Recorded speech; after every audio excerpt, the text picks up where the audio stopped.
Welcome to Actually, You Can.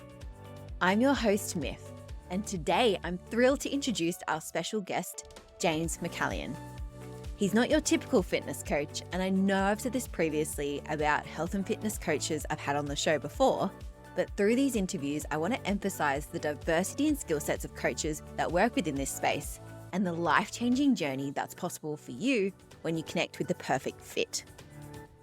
James brings an infectious energy to his coaching, focusing on mental transformation through physical activity, which was inspired by his time training at Jim Jones. The mind is primary, and in this episode, James and I talk about how you can work with the incredible power of your mind to better lead yourself to achieve your incredible health and fitness results. Because as we always say, actually, you can. Now let's dive into the show. Hi, James, and welcome to the show. Hey, Myth, thank you so much for the invitation. Love what you do, and I'm a massive fan. So thank you very much for having me. Thanks, James. You're good for my ego. So before we dive into today's topic, which is self-leadership, I'd love for you to share 3 things that the audience should know about you. Oh, okay. Top 3. So I think the first one, I'm a very loud extrovert. I'm a very positive person. Definitely see the glass always full rather than half full. But for me, fitness is a massive passion of mine. I constantly want to see the best out of people, and I'm constantly pushing myself to be better. I'm massive on mental transformations as well as physical. I've got a lot of testimonials, people that have insane body transformations, which is very pleasing to the eye. But a big thing for me, if I can change your mindset and actually love the body that you're in, that for me is the biggest part. And I think it's becoming more and more discussed now, people's mental health with physical. And for me, they go hand in hand. If you're starting to train more, if you're starting to eat better, mentally, that will just make it a lot better for you. I think accountability goes a long way. I'm people's biggest fans. I will celebrate absolutely everything. I think people are very hard on themselves. Human nature, we strive for perfection. And if we don't hit that, especially with social media, with the comparison to everyone's highlight reel, for example, it's very easy to get a negative emotion and think that you're not doing well. But I would come in with a bang. Energy, you're doing amazing, incredible. And like I said, my goal is to reverse engineer where you want to get to into today. So them small steps, daily wins, weekly check-ins, monthly check-ins, all the way through to that. Said very positive, very smiley. I said energy for me is the number one factor when my clients come through the door. It's the most important hour for the day for them. And even if I'm having a bad day, they will never ever see that. I'm going to be hyped up. I'm going to be enthusiastic and make sure that hour to them, whether it's my first 6 a.m. client of the day to the 9 p.m. client at night, they will still receive the same energy. Very trusting. I think I'm very attentive in regards to clients, just showing that I care. And like I said, it's not always just about the training program. Do they need help in other areas? Like I said, the 2 most important things for me is, can I improve their stress and can I improve their sleep? If them 2 aren't the best, then they're going to be the red flags that we need to try and work together as a team. And I think a number 1 quality that I like is my coaching to be like a partnership rather than a dictatorship. So education's key. There's so much misinformation and myths out there that it's very easy to believe. But if I can educate you as you go forward and give you all the tools you need to be better equipped to make better decisions, and you're not just doing it because James told me to. So I want to give my clients as much autonomy as possible so that they can go in and actually learn about why they're doing things and just be a better person. I think longevity is the key. I'm so enthusiastic. I want to be around for my kids as much as I can, have so much energy for my kids. I want to be present in the time rather than, I think growing old as well is you grow old because you stop training. I think everyone's got this myth around age that I'm too old to train. I think you get old because you stop training, whether it's from a mobility, core priming, there's stuff that you can do every day, in my opinion, to be a little bit better. And I will hold your hand through the whole journey if I have to. I'll be your biggest support network. And I'm just growing the best community, sharing peaks and troughs, just a loving, supportive community. And I personally think I can make everyone's life better. And I've strived to go on many courses to learn my trade and just be a better person for everyone. I think I can definitely impact lives from a positive point of view. Some people do think I'm a lot and very loud, like I said at the start, but I just want to give overwhelming love to everyone. And nothing's impossible. Like I said, the only reason it's impossible is just your mindset. And if we can change your mindset every day a little bit better, just consistently go through that journey, and we can make you a better person. So probably a little bit more detailed than 3, but yeah, I would say positivity, enthusiastic, and attentive. They're probably my 3 big quality traits from a coaching perspective, and a loving partner and dad. And I hope people can just feel the energy and enthusiasm through your spoken word. It's definitely contagious. And you talked about mindset just briefly, and we'll dive into that pillar in more detail because it is definitely an important element of self-leadership. But before we do that, I wanted to talk about our time in Salt Lake City, Utah. So that's where you and I met, and we met at a facility called Jim Jones. And I would love for you to share a little bit about the gym, Jim Jones itself, and what led you to enter those doors in Salt Lake City. Yeah, so Jim Jones for me was the fundamental in learning about how powerful your mind is. I'd always played football. I thought I was relatively fit, and I got into it because there was another personal trainer that would started training like the Jim Jones way. And it was all these movements, big on warming up and everything that I've never seen before. And one of the workouts, which I'm sure you're going to be very familiar with, was tailpipe. And it was basically where you get put with a partner. Bearing in mind, on my level 1 course, I'd never met this guy before. So he was like similar height to me. So tailpipe, you are on a rower for 250 meters if you're a male, whilst your partner is basically being suffocated. So the quicker you go, the quicker they're out of that position. And it was 3 rounds for time. And I was like, and basically Michael Holter, his name was, he basically turned around and said, he was like, if you don't do this in under 6 minutes, you fail, like walk out that door. And I'm like, oh my God, I've never met this guy who's doing it with me. And so his like qualification is riding on me. And I was like, the anxiety, the fear, I was like thinking I was going to have a panic attack. And I remember on that first rower, I absolutely sent it, and I couldn't even see the screen. Bearing in mind, I had 5 more. And I never forget the last one, the guy, I forget his name now, I have to remember it.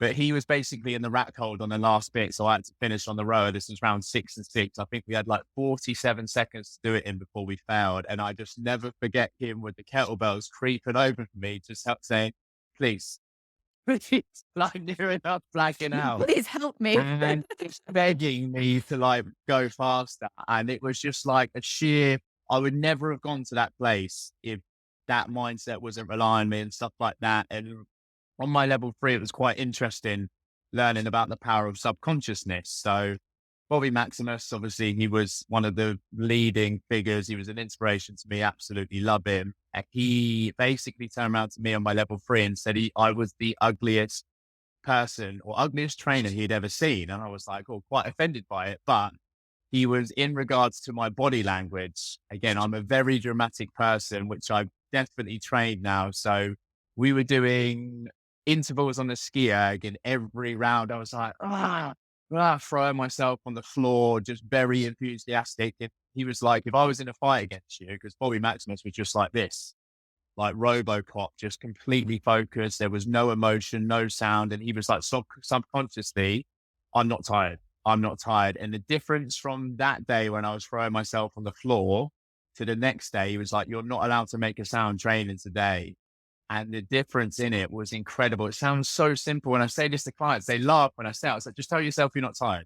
Like your subconscious mindset plays a massive part, whether it's into your sympathetic system. If you start to panic, and a really good one that we had to do was the interval weights training. So the IWTs, which still give me nightmares. They are so savage from a cardio point of view, but it was quality breaths on the rest period. So it was 2 minutes work, 2 minutes rest. It was quite at a sub-maximal threshold, but we was only allowed, I think, 20 breaths in the recovery when I did it on my internship, which was really, so if I come off the rower and I'd already used 5 breaths, so I had to get off and calm. And just everything was, you're fine, you're fine. And the difference to that, and that was for me the first thing I started believing how strong mindset is in regards to training and everything. And it sort of transitioned into everyday life as well. Like your body achieves what the mind believes. And I've got it on my website. I stand by them words. Like if you can achieve everything if your mindset's right, it might seem so drastic, but the difference between possible and impossible just lies solely in a person's determination. And I will live and die by that. Like nothing's unachievable. I've had clients where, and one of my best, I think, transformations was one of my clients. He started at 24 stone and he lost 9 stones. We got him down to about 16. The guy suffered, bless him, I won't name him obviously for privacy reasons, severe anxiety, would never leave his room, never had a girlfriend. And that for me was the biggest win because he ended up getting a partner after. And for me, I was just like, I've watched him grow from this nervous, insecure, zero confidence. Like we started with home workouts because he was so nervous about being in the gym. He couldn't even fathom the thought of going in the gym. Then he started going running and being outside, and then he's actually in the gym. And I just feel so proud that someone that never thought they would ever have a girlfriend, never go outside, never look in the mirror, he would always wear baggy clothes. And for me, that change of mindset, don't get me wrong, losing 9 stone is incredible. But for me, how he changed to actually want to go and speak to girls. And he always had a crush on this one girl. It wasn't the girl he got with loving, but we would just chat on the phone and I'd say, it's not impossible, but she was like, she would never look at me. And for me, for him to actually go out to the outside world and achieve that is incredible. And for me, he was probably one of the people that you'd think he would never, ever achieve that. But it took 18 months, but it was 18 months of consistency, not unrealistic expectations. It was once a week to begin with. He was even like with his step count, just walking around his house, like his room, just to get the steps up. And this is what I mean. You can reverse engineer where he wants to get to. He wanted a specific way, but to begin with, it had to be very, very small steps. And I think this is where people go wrong. They set unrealistic expectations. All exercise doesn't have to be in the gym. You can work on other areas that it's not specifically in the gym in regards to food, sleep, stress, digestion. There's all these different things that play a bigger part than you just being in the gym 7 times a week and never eating carbs. And like I said, with giving clients autonomy in regard to their nutrition, it's teaching them about it, not demonizing food, not giving them guilt when they're eating food, giving them tools, whether it's a weekly calorie allowance, whether it's a daily calorie allowance, all these things go a big part into not making you feel guilty. Because I find in my experience, the biggest association with guilt is what triggers the binge. And we want to stay away from that binge, whether it's you restricting too much, you thinking you're being bad with eating crisps, cakes, chocolates, whichever it is. 80% of the time, completely understand we want it to be nutritious, but it's not to say that you can't have these things. And this is where it comes into like a lifestyle change rather than a diet.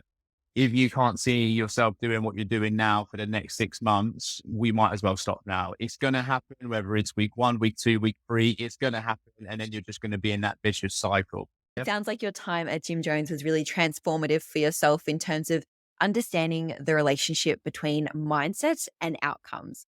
And so I'm interested to hear Absolutely. from your experience in that gym. What did that journey look like for you? So you started to become aware of how important your mindset is. How did you start to leverage mindset to achieve results in other areas of your life? Yeah. So I think I was a young boy. What was I, 21 or 22 when I first went into Jim Jones? I'm very much a mummy's boy. It was the first time I'd actually ever been away. So for me, it was so daunting traveling by myself, obviously to Salt Lake City, which just for the record is one of the most beautiful places in the world. I've never seen anything like it. Mm. So just that independence. And I think without sounding too cheesy, I went from a boy to Jim Jones and come back a man. Like it was just such an eye opener from one, an independence, two, and success rate, because the Jim Jones certification is a very tough one to get. Like I said, as you well know, the standards are bloody tough to get. And then you constantly got retested as well, which I loved. That was the thing. You had to be at the highest level. And for me, I could never take my foot off the gas. I pride myself on being, like I said, a positive leader, a role model, like I said, enthusiastic at the top. I have to always constantly push better, because if I'm not, then how do I expect my clients to do that? And from a psychology perspective, like I said at the start of the call, it's always, we're very blessed in life to be where we are. There's a lot of people in the world that are in a lot of worse situations, and they would kill to be even given a half the opportunity that we have. So it's a privilege to be able to train every day. I'm a privilege that I've got beautiful children. I've got a house, roof over my head, and it's trying from a psychology perspective, trying to put that onto other people. Like you get to train, you don't have to train. And that little change of mindset goes a long way. Like, I get to go for a walk today. Like, there's people, without sounding too extreme, that can't get out of their bed. Like, life is a massive gift and it can be taken away from us at any single point. And it's very easy to like oversee that. We get very compliant with our habits and routines. And I know mental health is a big thing at the moment, but there's loads of other things that people, when they binge on alcohol, and it's trying to highlight people why you're feeling like this. And yeah, just changing the mindset. I think that goes such a long way. And it's the number one thing I will go through is mindset training before people even get to the gym sometimes. Like, massive on the consultation. It's on their to-do list as well. They have to write down 3 things that they're positive for, 3 things they like about themselves. And I just think that daily win goes such a long way. What went well today? What do you like about yourself? What are you doing really well? Because as soon as we get any sort of negative emotion, and like I said it before when I started the call, we do strive for perfection, and all we see on social media is perfection, but people aren't aware of the editing apps and I really like the photo of the half-eaten apple. Have you seen that with social media? So half of it hasn't No, been I eaten, and haven't. that's What's just that? like, yeah, I'll see if I can. I'll send it to you after. So yeah, so it's basically a half-eaten apple in the face in the mirror. But the mirror sees the half that isn't eaten, so it looks amazing. But on the other side, it's eaten. It's like moldy, and I think that for a lot of people with social media, especially people that are competing, whether or not they're on performance enhancing drugs, they have to diet down to the extreme. And this is what we perceive fitness as, like ripped six packs, like all this sort of stuff, which is very unrealistic for 90% of the population. But they're like, why don't I look like that? And then they get that negative emotion. So comparisons are beat for joy. We've all heard that saying. So it's just trying to see people where they are now and compare themselves for that. This is why I think with my coaching and stuff, progress is huge. The weekly check-in is huge. Like, what have they done? What went well? What didn't go so well? And what can we do to be better? And like I said, that long-term goal is what we never want to lose sight on, and little steps towards it. Because as soon as one of us loses sight of the journey, it's game over. And then they go back into them bad habits and stuff like that. So psychology for me is number one. I'm, like I said, very enthusiastic, very positive, and I just want everything my clients do to be positive. And the word negative is not allowed. I will not accept it. It's pure energy, pure positive. And like I said, we've got to take into consideration they might be ill, something might have happened at work. There's all these variables, but then we can understand why X has happened and then make it implementations to try and make it better the following week.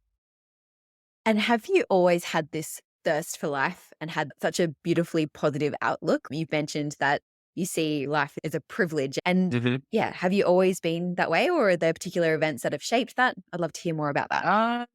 Yeah, I think I have. I realize now as a parent, I mean, when I had my daughter, like how lucky I was growing up. Like, again, I said, I'm a massive mummy's boy. Like, my mum gave me the best upbringing, and my dad, stuff like that. But I feel very blessed, like always had dinners, and I think you really take it for granted and stuff like that. And actually funny is that my mum's dinners, okay, portion sizes, like we've eaten like kings our whole life. And I never forget like how lucky we were. So my first ever girlfriend, when I went around her house, the difference in the dinner, like bless her, because she wasn't probably as, without sounding horrible, financially well off.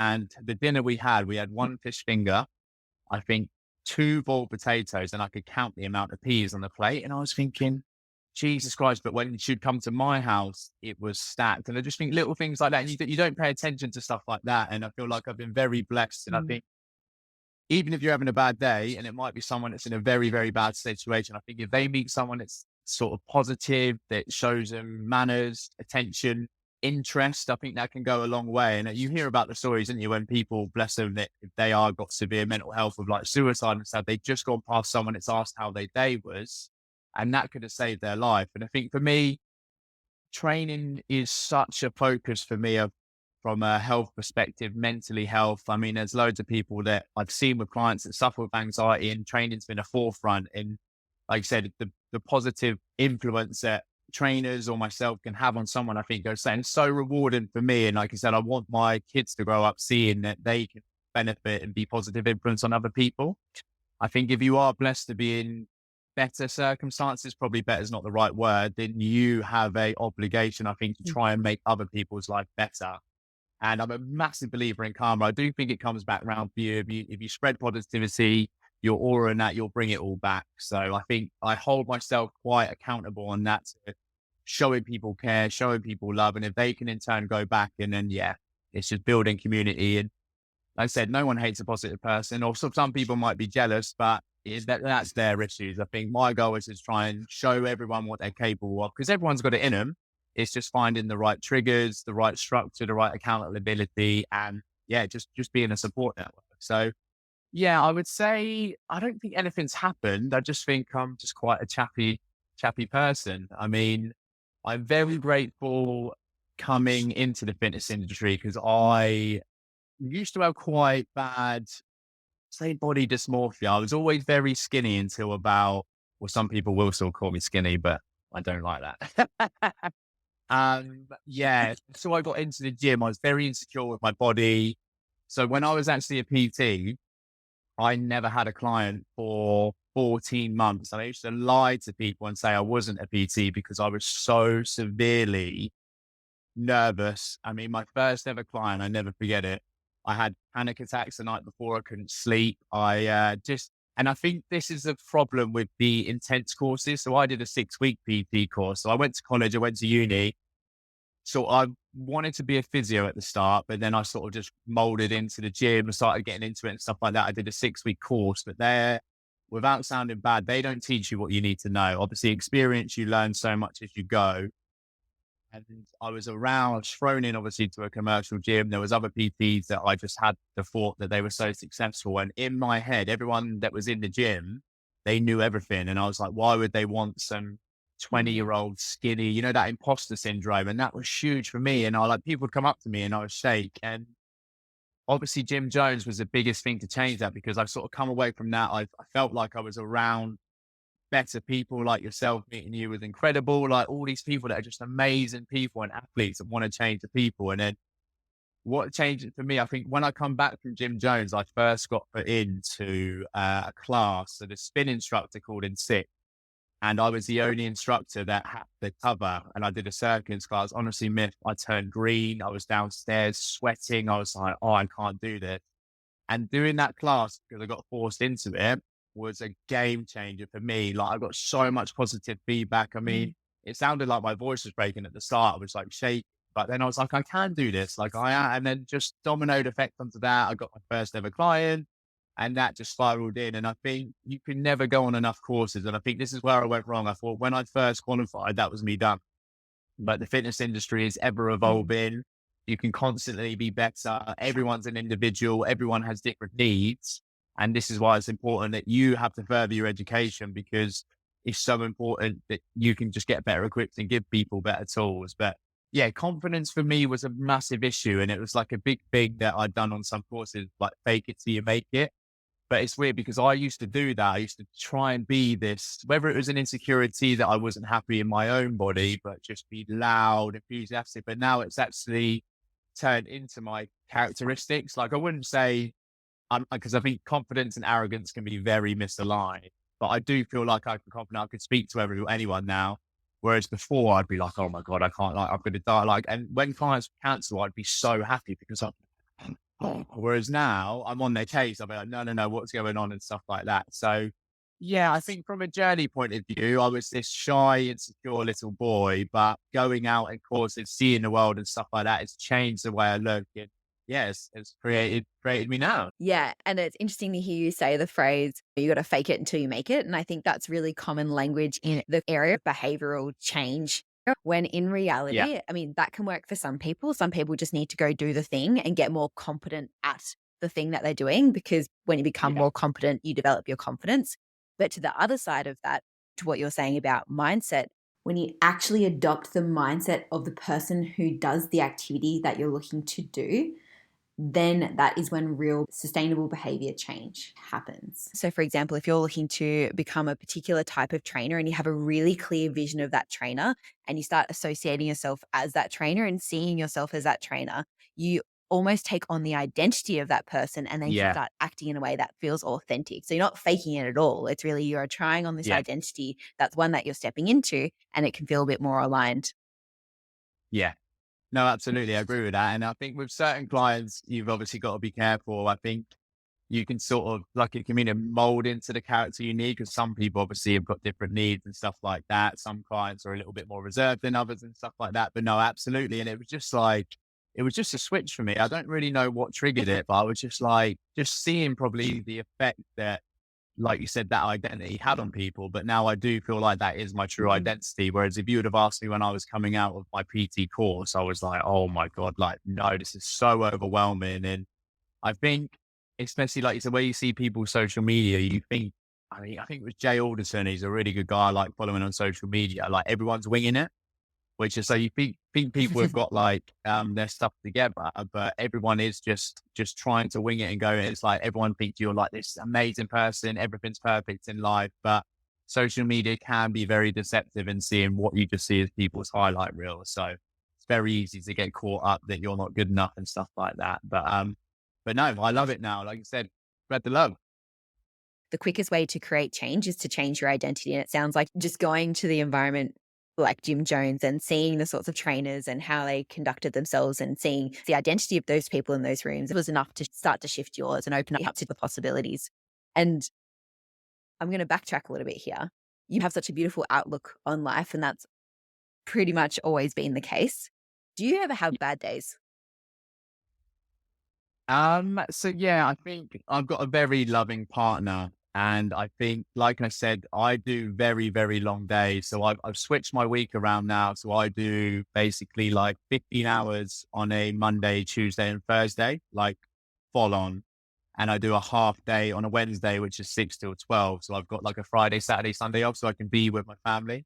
But I think the days on the Monday, for example, very, very energetic, but there's obviously a limit in regards to energy. Like when I come home, I am just dead because I've given all my love and energy. So I come in and bless my other half's amazing. Like my dinner will be made and stuff like that. But I just feel like, and I just want to go straight to bed because it's a long old day. And when, like I said, the clients, whether or not they're 8 p.m. at night or 6 a.m. in the morning, they need the same energy. Like, and I'll just not fake it at all, but I'm constantly on the whole time, Mhm. on with clients. You would know, obviously, it's the whole hour, it's engaged and stuff like that. You care, blah, blah, blah. And then, yeah, and so I'm very, very sort of drained at the end of the day, especially now I'm in my 30s. I get that in there. It's a little bit tough in regards to sleep, but no, I think everyone obviously had bad days and stuff like that, but I think from a client perspective, they will never see if I've got a bad day. It will be sort of that their Mhm. hour. Like I said at the start of the call, that's the most important time. They are number one before me. I am very dramatic, so I don't get ill, but when I am ill, I'm very needy. I'm very like, oh, so obviously the typical man flu and stuff like that. But no, I think 99% of the time, I think I'm very loud, enthusiastic and stuff like that. So, but yeah, I'll try and, like you said, just positive self-talk, like very gifted, very Mhm. privileged. And there's a lot of people out there that are in a lot worse position to you. So stop the negative talk and get on with your life. And you mentioned the importance of positive self-talk, and it almost sounds like you have affirmations and that you lean on as well. Are there any other practices that you have to ensure that you can remain high energy and show up as your best self to your client? Yeah, I think, like I said, I think daily to-do lists go a long way. Writing down Mhm. stuff at the end of the day that's went well. Make sure you tick off stuff that's gone well. Hey, you should know what you're doing. I think this is where I come in with clients. Like every day that is structured. I think structure is an absolute key for people, and it's very easy to go out of routine if you don't plan, if you're not prepared to stuff. Obviously, there's going to be stuff in life that's quite negative, but you're going to set you back. But the negative times will pass. And if we can get most of it positive, like that's you going forward. I think self development for me is an absolute must. I'm always pushing to better my business, to better my education, and I will never sort of slip up on that. And even after I've done a course, I just get this massive inspiration and like buzz, like, wow, like it opens your mind up. The brain is such a powerful thing and we only use a very small percentage of it. And I think the stimulation of you learning stuff goes such a long way. I mean, I've just got into ice baths recently as well. So I just got the Lumi pod Yeah. and just that mental discipline, like your body is just telling you, don't get in that bath. It's freezing, but like your mind's like, when the mind says it's time to go, your body's doing it. And I just think discipline like that, it's been a really good thing. I mean, the weather in England at the moment is horrendous. It's cold, it's raining all the time, and it's August. But little things like that, I think, go a long way with like the dopamine release and stuff like that. I just think, yeah, I think the to-do list is really good. And there's stuff out there, it might not be for everyone, but like a nice bar for me, making that a non-negotiable, and non-negotiables go a long way. Like Mm. that's where discipline comes in. I think commitment, everyone's committed at the start, but commitment's doing it when you don't want to do it. And if you can train your mind to be like, this is happening, whether or not your body likes it or not, like whether it's getting up earlier to get your job done, whether it's going for a walk when you don't want to, getting the training in, this is happening. Like, yes, it's hard. I know people are tired. People got very busy lives, but don't give yourself a way out. 'Cause I think it's very easy when you open that door once, it's very easy to keep it open and it's very hard to close. Like for me, and again, it's not making the non-negotiables unrealistic, but that is a non-negotiable that is happening. I think that shows discipline, and discipline goes a long way into creating habits, and that's what it's all about. So yeah, I think that goes a long way for sure. And so how do you coach discipline? I think it's something that you're like, just do the thing. Like just show up to your PT session and people are like, oh, I don't want to, or it's going to be hard. How do you teach discipline to your clients? So I would again not make it unrealistic. I think accountability, showing a sense of care. So I said at the start of the call as well, I like my coaching to be like a partnership. So if we're seen as equals in the relationship, it goes a long way rather than it be a dictatorship. Like James told me to do this, like I'm going to give you an understanding on how this is going to make your life better, how this is going to get you to where you want to be. And like I said, small steps like this will make you feel better overall, whether it's X, Y, Z time frame and stuff like that. And I think with the weekly check-in, as soon as they see data, it goes a long way into their one motivation and two, their subconscious mindset. Like there's going to be weeks, there's going to be days where it's horrible, but that weekly check-in, when it comes in Friday, you know it's coming. If you're seeing your body weight go down, your fat percentage go down, your measurements go down, you're like, oh, it's worth it. And I think that's where the discipline showed, because that's the main goal. We want to make you look like this or feel like this. And my job is to provide you with as much data. And then if you're not doing it, then this is why it's happened. So accountability is, I think, the most important thing with it. Like they know the check-in's Friday. They know they've got their to-do list. They know I'll be looking at it. But I won't, in regards, they have had a bad week, like shouting them. It's just understanding what's happened. Have you had a bad night's sleep? Did you argue with your spouse? Are your Mm. kids sick? And then we understand why. So I think, again, massive on the positive environment and positive words around it. I think as soon as it'll be like, oh, you're not doing well, you're not doing good enough, that's negative talk. We don't want that at all. And again, just changing that mindset in, if they are missing sessions regularly, if they're not hitting their step count, then we go back a few steps. We can go back in order to go forward. It doesn't have to be push, push, positive, positive. And results aren't like that. It's not always linear. And this is what I think people struggle with, that if they get a PT, they're going to look like this in 8 weeks, but you can't compare your day one to someone's day 100. They're very, very different variables, very different starting points, training age, work-life balance, whichever it may be. And yeah, there might be some weeks where you gain weight. There might be some weeks where you gain body fat, but as long as we're consistently going in the right direction, and this is where the app that I sort of provide and stuff like that goes a long way, because everything's tracked from the first workout they've ever done, from the first measurements they've ever done, and it's constantly making them be better. But action plan, and if it hasn't gone well, then we might just have to take our foot off the gas a little bit, take a few steps back, reassess it, and then go forward again. And then as soon as they start feeling positive again, then we can push it a little bit more. It might just be once a week plus 1,000 steps a day. Then the second week, we might try and add 500 steps and maybe get a home workout in. There's all these different tools and stuff. It doesn't have to be, you need to train more, you're not good enough, this person's doing better than you. It's nothing about that. I said the realistic expectations goes a long way into creating a discipline. And then when they see the results happening, they're going to feel better. They're going to have more energy. They're going to sleep better. And this in turn will just make them make better decisions anyway. And it sounds like to me that's your approach with discipline. I mean, people are either motivated towards pleasure or pain. It's sort of like the carrot or the stick approach. And it sounds like your approach is very Yeah. much the carrot. And if I contrast that to someone like David Goggins and the messaging around there, it's sort of like harden the fuck up sort Oh of God, yeah. messaging. And yeah, and I mean, that's probably another whole podcast in itself, but I Yeah. love that It sounds like you create the discipline with an individual simply by having high standards of them and holding them account to those high standards. And so you've shared Absolutely. with me previously some of the questions that you have on that check-in sheet. I'd love if you could share with the audience what some of those questions are, the ones specifically related to the mindset, and why you ask those questions on that check-in sheet. Yeah. So you've got the weekly reflection steps. How consistent and adherent have you been with your nutrition? How consistent have you been with your training? Is there anything training related you're struggling with? So I think gym anxiety is a very real thing. And this is what I try and say to Mm, people. You don't have to do exercise in the gym, if ever. I mean, obviously with resistance training, if you have got equipment at home, then brilliant.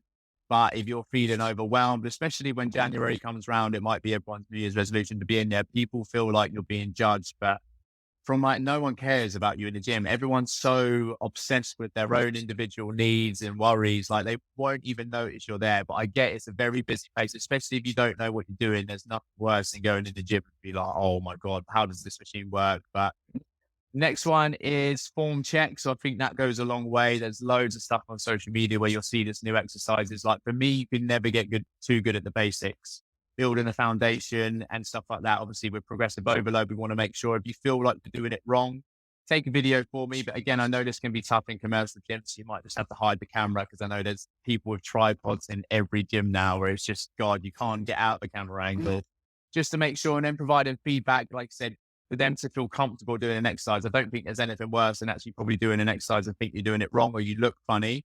Whereas if you know you've got a coach actually teaching you through it, that makes you feel a lot more competent and confident in doing the exercise, making sure you're doing it wrong. And then you won't feel that insecurity of you being laughed at, for example. Yeah, has anything unplanned cropped up this week that's caused you going off plan? So like I said before, whether it's birthdays, nutrition, nights out, work party, anything like that. We've got how would you rate your level of self-confidence? And you score it from 1 to 10. mm, And the type form will just keep how it's gone over a time. Like the first week, it might be a 1, 2. And if we can creep that number, probably won't ever be a 10. Like I said, we're always striving for perfection and we never quite get there. So if we can get that more into the 6 and 7, then I absolutely love that. Most people do start when they start with me, it's at a 1, 2. They hate what they see in the mirror. But if that number creeps up, so that's quite a big one from that. How much sleep are you getting on average? Again, sleep is an absolute necessity. Nothing happens without good sleep. And if it is bad, what can we do to one, improve the quantity or quality? We can give you bedtime rituals. We can give you digital detoxes before bed. There's all these sort of things. Sleeping in a dark room, I think, goes a long way. I love the Emma mattress. Me and my partner have got one. It's just a dream. As soon as you lay on it, it's just perfect. So for me, the bedroom is a very important place in regards to sleep from, no TV, no phones, pitch black room. I've got an eye mask. I love it. It's perfect. So my quality of sleep is absolutely brilliant. And how much water? I think astounds me quite a lot how many people forget to drink water and they wonder why they've mm. got headaches. So it'd be caffeine when they wake up, probably an orange juice or another coffee with lunch. They might have a can of Coke and then they have no water and it's just crazy. So water for me, very important. And again, just making them feel better. And the weekly win, non-negotiable. What's been your non-scale victory? What's happened this week that you're absolutely buzzing about? And again, just by them writing it down, just has that positive reinforcement. Barriers, what barriers are they currently facing, if any? And then that's where my job comes in to be able to sort of bang our heads together, see what that barrier is and what can we do to improve it. So there, it goes a long way. I think that one to making tweaks for the following week. And is there anything you'd like to change or need my help with to ensure that we're working towards your goal? And that could be an essay for me. It could be I'm happy or whichever it is, just to make sure that they know I'm by their side, I'm supporting them and they're going to constantly progress. And then my question. What I love about hearing your questions is they're all, as you mentioned before, empowering the person to take ownership and lead themselves. Because I think that's something that you'll Absolutely. probably Yeah. see in the fitness industry as well. There's people who become codependent on their trainers and they don't know what life looks like without them. It's almost like they're the glue that holds them together. And if they don't have that Yeah. relationship, then they're fucked. And so what I love about what Yeah. you're doing is you're really creating a really strong, confident individual who can then navigate with those tools in their life outside post James. It's almost like they're staying with you because they want to, not necessarily because they need you. And Yeah. those two words mean completely different relationships. Massive. Yeah. No, yeah, I think that word's massive empowerment. And that's it. If it comes from with them, it's so empowering for them to just take it forward and be so much more consistent. Rather, like I said, I am there to hold their hand, but I just feel like I will give you so much of knowledge, education, tools to be a better person. And said, I'll always be there forever if you need me to. But a lot of people need a lot of loving at the start. And it's beautiful watching them grow into this independent, confident person that they won't necessarily need me. But like I said, I'm quite big on retention. I think whether a client's been with me for the first day or whether they've been with me for 2 years, they'll still be getting that quality standard of service. And I think it goes such a long way because if you start taking your foot off the gas, you can't moan if they do it. So higher standards, constantly be better, goes such a long way. And how do you maintain the high standards and hold yourself accountable when you're achieving your goals? I mean, you do a fantastic job at doing that for other people. How do you provide that same support to yourself? Yeah, I think just coming out of Jim Jones as well, I got into CrossFit, which was massive for me. I think I've always want to be the best version of myself, and CrossFit was beautiful for me, understanding different varieties of training, strength, power, gymnastics, fitness, all of the above. And you could never get good enough of it. Obviously, people would get PBs and then you work off percentages. Like my goal was always to try probably would say I'm a good doctor, bad patient, whether or not it was working at percentages. Whenever like I was so buzzing in the gym, I'd be like, I'm sending it today. I'm going to go like 1 rep max, feeling good. I And can see that. like my CNS would just be shot to pieces. And I'd be like, it's not necessarily, I was feeling good that day, but I wasn't trusting the process. And everything was at like, whether or not it was meant to be 7 out of 10 RPE, I was 10 out of 10. Like the last rep, I'd be shaking. And everyone always says if I'm not in the session, it's a completely different vibe because I'm just like music's there and I'm like screaming at people. Like that's what it's all about. Like it's so uplifting. And like I said, just by you having that little bit more energy, you're going to perform that little bit better. But no, from my own training perspective, I do think like my own worst enemy sometimes. I mean, I've just had my ACL surgery 10 weeks ago now. And it was because I was just doing too much, Myth. So I was training 6 times a week, trying to do CrossFit. I was playing football twice a week. So I was doing 9 training sessions and the CrossFit sessions were like 2 hours. My attention to recovery. And whenever the football season would stop, I had my best progress in CrossFit, but then, so I had no rest days. And literally if a client turned around and said that to me, I'd be like, stop it right now. But I'm trying to like put myself in another bracket. Like, I'll be all right, I'll be all right. But I was probably only performing at like 60% in both football and CrossFit because I was just knackered. But where I was so disciplined, I would just go through it. I'd be like, I'm fine, I'm fine, I'm fine. And I'd always end up either getting ill or injured. More than likely it was injured because I played football Sunday and then Monday I was going in to do heavy cleans or like stiff leg deadlifts and my back was just in pieces. So I'd spend like 45 minutes warming up and I'd still be like an old man. I was like, I'm just, well, 32 now and I'll be moving like a 60-year-old. So no, I think with the numbers side, like I said, everything's tracked. The app, like from the first time I ever did a back squat to now, I think obviously through recent injuries, I'm never going to get back to them heavy numbers, especially for squats and deadlifts. So I've got to take that into consideration. But I just love it. I just love the feeling of training, lifting heavy and stuff like that and coming away after. And for me, it's a part of my life. Like from a fitness point of view, mental health point of view, just feeling good point of view. Yeah, if I didn't train, I think it'd be very, very hard for me. And it was tough with that ACL recovery because I didn't do anything for 5 weeks. And from an aesthetics point of view, I think it was probably the first time I've ever not liked the way I look. So where I can't do CrossFit now for probably another 6 months, I'm doing like a body transformation, which I've got 3 weeks left now.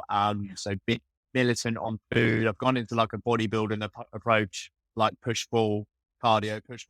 So I'm still doing pretty much 5, 6 days, but it's just a focus for me. Like I need a focus. I need to make sure that I'm getting back to where I was. I'm pushing myself to be better and lead it from the front because I think that'll go a long way. I can't not do something that I'm swearing by with my clients in the community that you need to be better every day if I'm not the forefront of that and not being an inspiration to people. So, And out of interest, what did your ACL injury and surgery teach you? What lessons did you choose to take from that? it was inevitable it was going to happen, Myth. So I'll tell you the story. This is what I'm like. So I love doing a charity event every year to raise money for mental health. I'm quite big on November. So like men's mental health, men's suicide. So We did 2 years ago before COVID, we did the 24-hour bike to raise a lot of money. There was 5 of us that did it, which was brilliant. Again, quite tough not sleeping for that amount of time without alcohol or anything, especially. And then there's a year that I Times have done my, changed, huh? yeah, oh God, tell me about it. Sorry. I wanted to do a triple marathon. So I wanted to do a marathon on the ski, straight into a marathon bike, straight into a marathon run. I was like, that's going to be mentally horrific. I'm like, I'm ready for it. I want to throw myself in the deep end. So I thought I had a good running background, very basically, because I played football sort of twice a week. So one of my clients is a running coach, Rebecca. She's a lovely lady, and set me on. Basically, I had 5 months to get to basically marathon fitness. So she programmed me like little and often to begin with. Like I was meant to do like a 5K, then it would be a timed. It was like a stepped approach week by week to be better. The first one I did was a 10K. Bearing in mind, I've never run more than 5K in my life. Then I was in bits. I was still playing football twice a week. I was still training legs twice a week. There's 2 weeks later, I was programmed into doing 8K.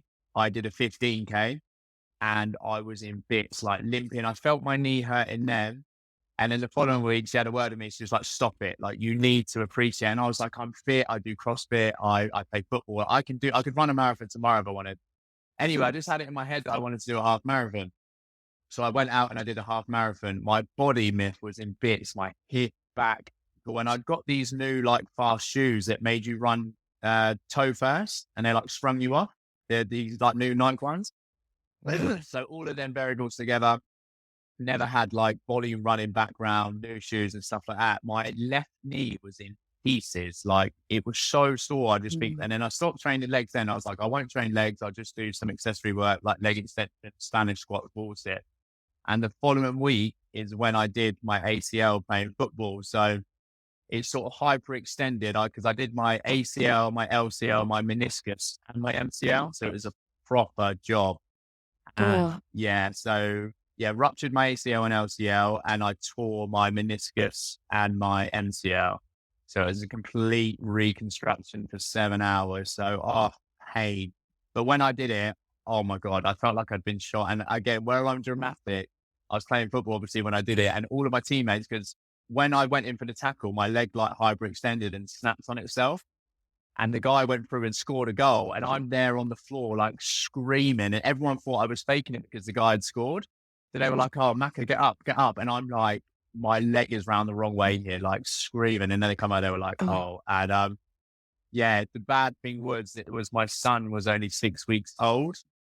And he was meant to have a checkup at the hospital as well. So my missus, you can imagine, she was fuming at me because I rang her. I was like, I need to go to hospital. And she was like, yeah, we're going to the hospital. I was like, no, I need to go to hospital. So yeah, that wasn't the best. So yeah, that just taught me that you can't like, I am human at the end of the day, and I've got to take consideration mm, to like my family and stuff like that. Like my little man was only a few weeks mm, old, and I was having to go into surgery, and I couldn't maneuver. So I was at home, I was on crutches, I was in bits, I couldn't move. So probably a little bit selfish in hindsight looking at it. I mean, obviously no one expects to go through that sort of traumatic injury and stuff like that, mm, but just respecting my body, like you get better when you recover. I know this, like Jim Jones was massive on recovery, and I was just my own worst enemy. I was constantly, the more I do, the better I get, rather as I would have took a step back. And I think that's the difference mm, between elite level athletes and like normal athletes, I'd say, is you've got your training, nutrition, mindset, recovery. So the 4 pillars. I think everyone trains relatively the same unless you get the elite levels that train twice a week.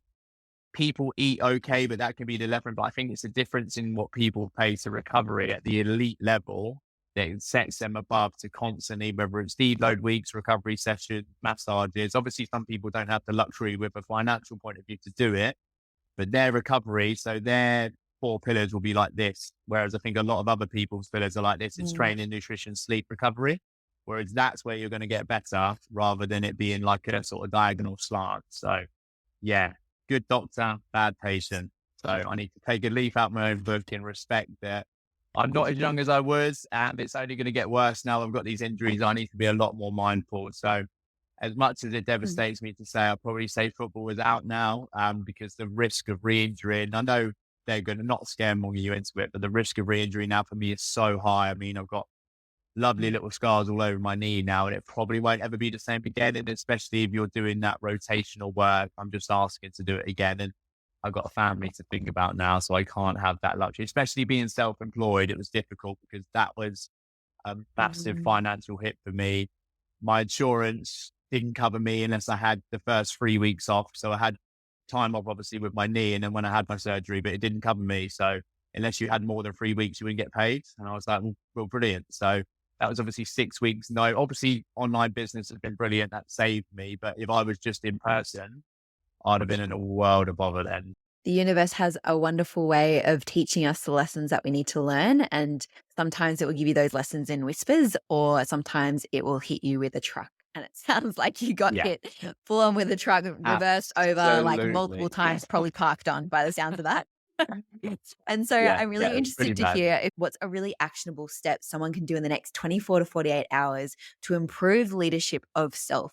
Obviously, you've done a great job of empowering others to take control of their lives and the outcomes for themselves. What's one really actionable step someone can take in the next 24 to 48 hours to do that for themselves?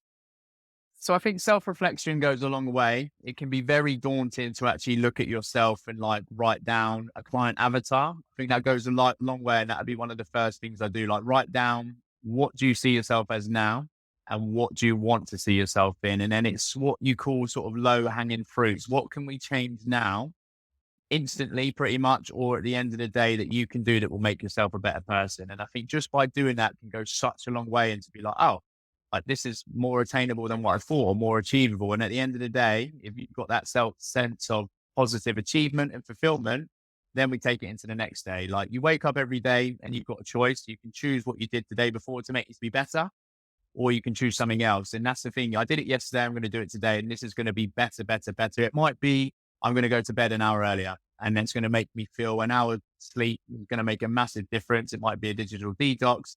It might be I'm going to do 1,000 more steps a day. Just these little daily wins go a long way into creating discipline and just making it a non-negotiable. So yeah, write down your avatar, what you are now, what you want to be, and then assess your life. What's the low hanging fruit? Can I walk to work instead of drive to work? Can I plan my meals this week if I didn't plan my meals last week? All these little things. And these are fast steps that you can take now. And then we can work towards what you want to change in a month, in a year, or whichever the time frame it may be. Wonderful. That is excellent advice. And we were speaking about this before, the power of identity in creating the outcomes you desire. And Massive. that's such a wonderful exercise to do. So I highly encourage anyone to do that. And so thank you so much, James, for your time today. And if the listeners are keen to learn more about James, where can they do that? My Instagram Wait. underscore McCallion underscore. I am on Facebook as well. And my email is james@jmtransformations.co.uk. And that is my website as well, www.jmtransformations.co.uk, where you can approach me there and see all my testimonials. But yeah, big love to everyone that's been watching this. You can get to where you want to get. It's just about surrounding yourself with positive people, the right structure, and the right accountability. Thank you for joining me today for another episode of the Actually You Can podcast. I so enjoy having you here, and I hope you've taken away powerful insights and tools that will support you to achieve your high-level results. Now, before you go apply all of this wisdom in your life, I would be so grateful if you are able to leave us a podcast review on the platform that you're listening to, or share this episode with a friend. Your support means that we can help more self-led, high-performing individuals just like you expand what's possible for them. I'd also love to hear your thoughts on today's episode, so please go on and shoot me a note on socials and let me know what you think. You can find me on Instagram @MiffGalloway. Now, go ahead and make those dreams a reality, because actually, you can.